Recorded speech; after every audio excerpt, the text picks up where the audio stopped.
वक्फ संशोधन बिल को लेकर देखिए पूरे देश में विरोध हो रहा है। विपक्षी दल सत्ता पक्ष पर हमलावर है। नेता प्रतिपक्ष तेजस्वी यादव ने कल भरी प्रेस कॉन्फ्रेंस में यह साफ तौर पर कहा है कि बिहार में अगर सरकार बनती है तो इस बिल को कूड़ेदान में डाल देंगे। देखिए, इस वक्त हमारे साथ बात करने के लिए जदयू से एमएलसी खालिद अनवर हैं, जुड़ेंगे, बात करेंगे। खालिद जी, लगातार वक्फ बिल का विरोध हो रहा है, कई तरह के क्वेश्चन इस बिल को लेकर उठाए जा रहे हैं। नेता प्रतिपक्ष ने कहा है कि सरकार बनती है हमारी, अगर सत्ता में आते हैं बिहार में ये बिल लागू नहीं होने देंगे और इस बिल को कूड़ेदान में।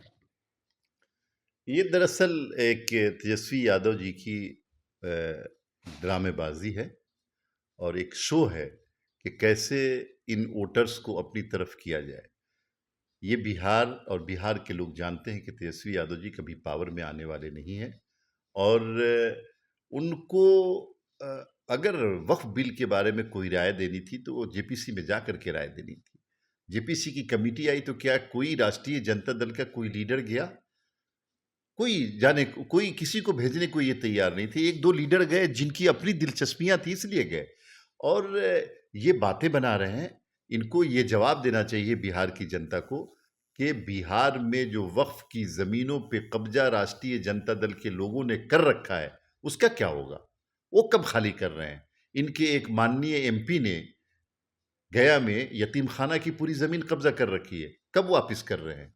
75% ज्यादा कब्जा जमीनों का कब्जा जो है ना आरजेडी के लोगों ने कर रखा। तो ये बताना चाहिए। लालू प्रसाद यादव जी जो वक्फ बोर्ड के खिलाफ, वक्फ प्रॉपर्टी के खिलाफ पार्लियामेंट में भाषण दे रहे थे और पर्चियों पे यहाँ वक्फ बोर्ड की जमीनें बांट रहे थे, इसका जवाब देते हैं श्री यादव जी।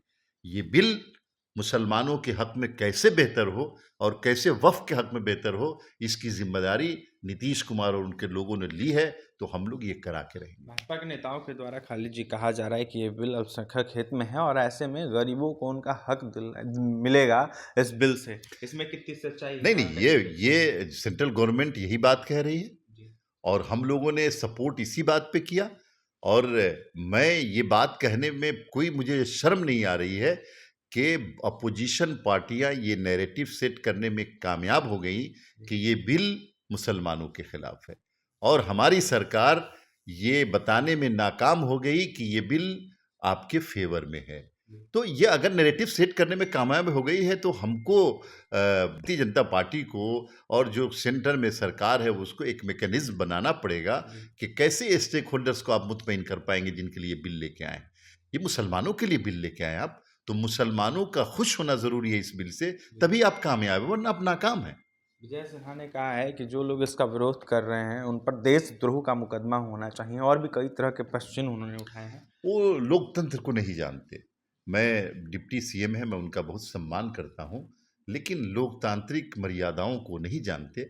लोकतंत्र की बुनियाद विरोध है। अगर कोई लोकतांत्रिक तरीके से प्रोटेस्ट करता है, विरोध करता है, तो हम जनता दल यूनाइटेड और हमारी पार्टी तो ऐसे हमारे खिलाफ हो या हमारे फेवर में हो, अगर कोई लोकतांत्रिक तरीके से करता है तो हम ऐसे विरोध का स्वागत करते हैं। और लोकतंत्र की मजबूती के लिए ज़रूरी है कि आपके खिलाफ भी आवाज़ें उठें और उसका स्वागत करें। ऐसी चीज़ों से बचना चाहिए जो लोग सरकार में बैठे हैं और संविधान और कॉन्स्टिट्यूशन और दस्तूर मौजूद है ना इंडिया में, वो अपने हिसाब से काम करेगा। आप कौन होते हैं इसकी तरह तरह की व्याख्या करने वाले? हिना साहब ने कहा है कि सुप्रीम कोर्ट वक्फ अमेंडमेंट बिल को लेकर हम जाएंगे।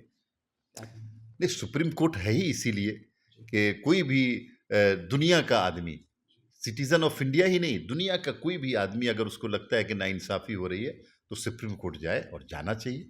हर आदमी को ये राइट है, हर सिटीजन को ये राइट है कि वो सुप्रीम कोर्ट जाए, हाई कोर्ट जाए। इससे कौन रोक सकता है? देखिए, इससे कौन रोक सकता है? सबको राइट है वो सुप्रीम कोर्ट जाए, हाई कोर्ट जाए, हर जगह जाए। ऐसे में वक्फ अमेंडमेंट बिल को लेकर जिस तरीके से नेता प्रतिपक्ष सवाल उठा रहे, इसको लेकर जमकर निशाना साध रहे थे जदयू एमएलसी खालिद अनवर और सीधा सीधा राजद के सांसद पर आरोप लगा रहे थे या साफ तौर पर कह रहे थे कि कई ऐसी जमीन है जो वक्फ पे हैं, उसको हथियार रखा है राजद के सांसदों ने। इसके साथ ही क्या कुछ कह रहे थे तमाम अनेक विपक्षी दलों के द्वारा सवाल उठाने पर वक्फ को लेकर आपने सुना है। इसके साथ ही बीजेपी के उप मुख्यमंत्री विजय सिन्हा के बयानों को देखते हुए अपनी बातें रखते हैं। वहीं क्या कुछ कहते खालिद अनवर आपने सुना है। और भी तमाम खबरों के लिए बने रहे हमारे साथ। बहुत बहुत धन्यवाद।